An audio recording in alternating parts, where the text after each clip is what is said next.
How we found out our creepy DM was actually a felon. On a D&D Facebook group, our DM posted that he was looking to start a campaign the group would meet every other week and will take place in the Wild West and must be 21 plus years old. There will be drinking and smoking. We live in a state where recreational marijuana is legal. After the group was formed, he sent us some history and lore of his setting. This setting was to mirror the events and cultures and technologies of the Wild West in America, with 5e races being used to represent real life and historical cultures. For example, elves and Goliaths were Native Americans. Minotaurs and orcs were slaves forced to work on railroads, etc. You get the picture, a very racial setting. This could be seen as problematic, and there were POC in the group.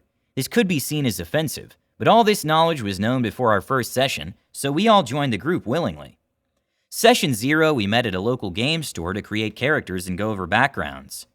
After everyone introduced themselves, the DM mentioned he's a veteran DM as well as a fluent German speaker, a professional photographer, and a general contractor. Also, he runs a business. What can't this guy do? Additionally, he runs multiple groups every other week. He said he has tons of material and was contracted by Games Workshop to produce an RPG setting in the Wild West, and that we were fortunate enough to be his test subjects.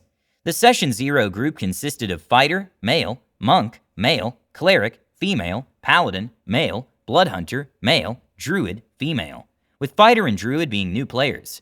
The whole group got along well and a majority are still friends to this day. Before the next session, Monk dropped from the group saying he was going through a divorce and couldn't commit to the group. Then the DM found 2 new players, Enter Necromancer male and Rogue male.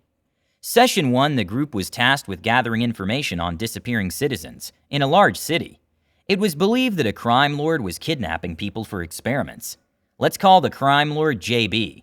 The group visited an underground fighting ring where JB was rumored to be. Cleric paid JB's personal champion a visit to try and uncover the additional information on the kidnappings. The champion was aggressively hitting on Cleric, and after Cleric failed a couple charisma saving throws, DM said, "You have sex with him. And by the way, he rocks your world."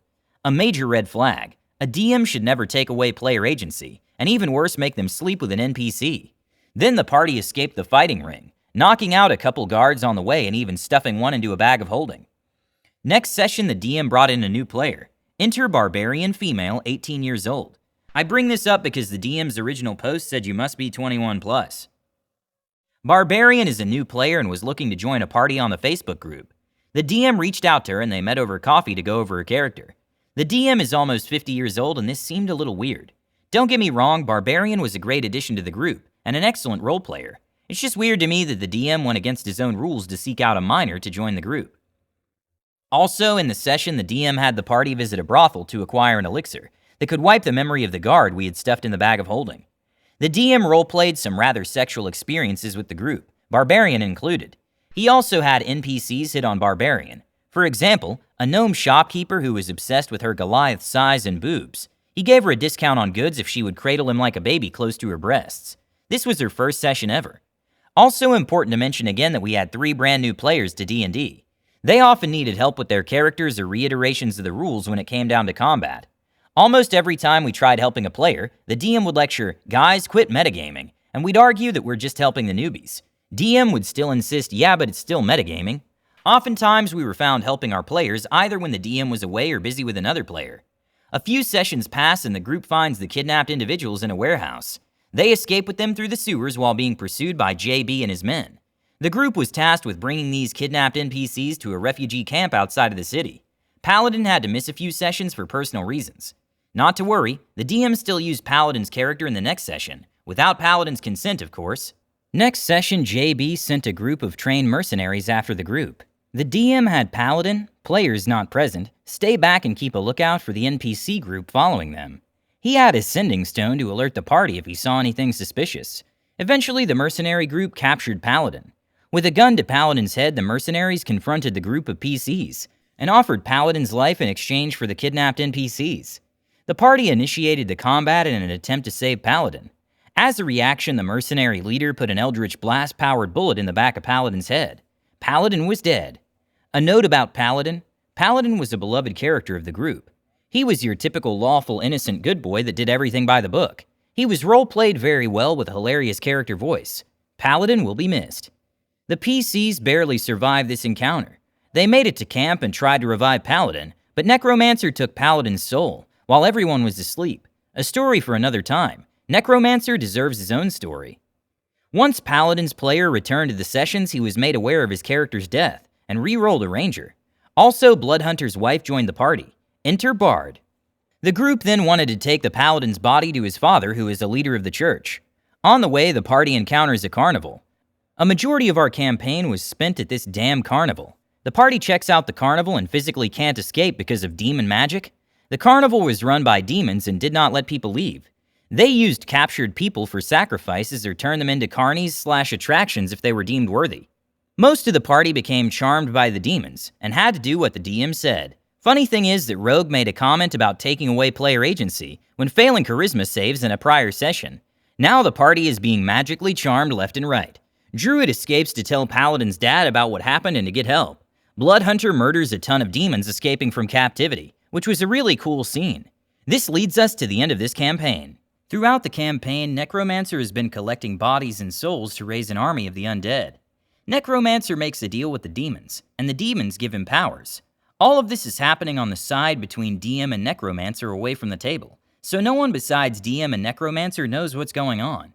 Barbarian failed to make some important saving throws and was under the demon's control. Then Necromancer raises an undead army and takes the brainwashed Barbarian to fight the rest of the party PvP. At this point, a majority of the group just wanted everything to end, and additionally Rogue was arguing with the DM more often over very simple rules that the DM was obviously wrong about. For example, DM argued, "You can't move an attack on your turn. You have to pick one or the other," to which Rogue argued, "You can. It's in the 5e rules. It's a part of the action economy." Final session, Rogue goes down in some PvP and is making death saves and asks Barbarian to just kill me, to which DM shouts, "This is my game, and I say who lives and who dies." You could cut the tension in the room with a knife. Everything just seemed awkward and out of place. Necromancer died for like the 4th time and was still probably not dead. Paladin's dad showed up to fight demons, and then the cleric saved everyone with holy light and teleported them out of the demon carnival. At one point, cleric backs out of the group due to personal reasons, and to be fair, the DM ignored her constantly. She commuted a long way to play in this group and rarely got to play. The session before she left was a 5-hour combat session. She only got 5 minutes of actual gameplay. Then more people started leaving the group. Some had valid excuses, others just left without saying anything.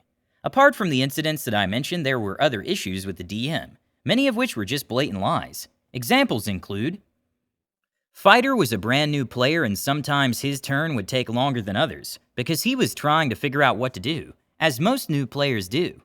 The DM would get irritated and lecture the whole group. Everyone should know their characters by now. There's no excuse to take this long on your turn. And then we'd get yelled at if we tried to help. One session, German Cheers was made by Cleric, who spent some time in Germany. The DM had no idea what the word Prost meant, which is just a German cheer for drinking. I don't think the DM spoke German. Next, at Druid's birthday celebration, he offered to take professional pictures of her as a birthday gift. This is kinda creepy if you ask me. Funny to mention Druid looks almost identical to DM's ex-wife. DM is not a licensed professional photographer, nor is he a licensed contractor, nor is he an owner of a business, at least anymore that is. Turns out DM did own a non-profit that serviced the homeless community. However, DM was arrested with 8 felony charges for stealing $349,000 from his non-profit the year earlier.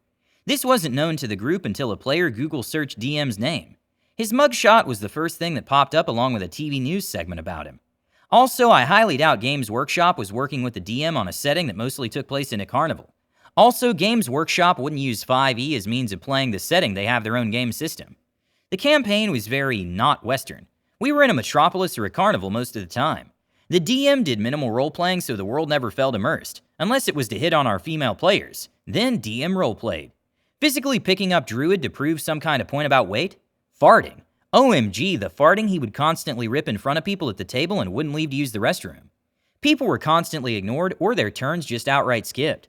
I get there were like 9 people including the DM, and that's a lot to manage. However, the way the DM talked himself up, this seemed like it should be a walk in the park.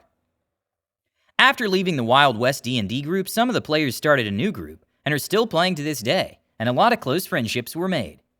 A tip to players and DMs everywhere: establish boundaries at session 0. Don't take away the player's freedom. Don't kill your PC players when they're away. Also, if something seems weird, Google search your player or DM if their mugshot immediately pops up. That might not be a good sign. Googling your DM is something I had never considered before, but because of this story, I may just need to start doing that in the future if I'm playing with new people. Please share your insane DM stories in the comments below. Don't forget to subscribe to our channel, All Things D&D. Stay tuned for more amazing Dungeons & Dragons content every Tuesday.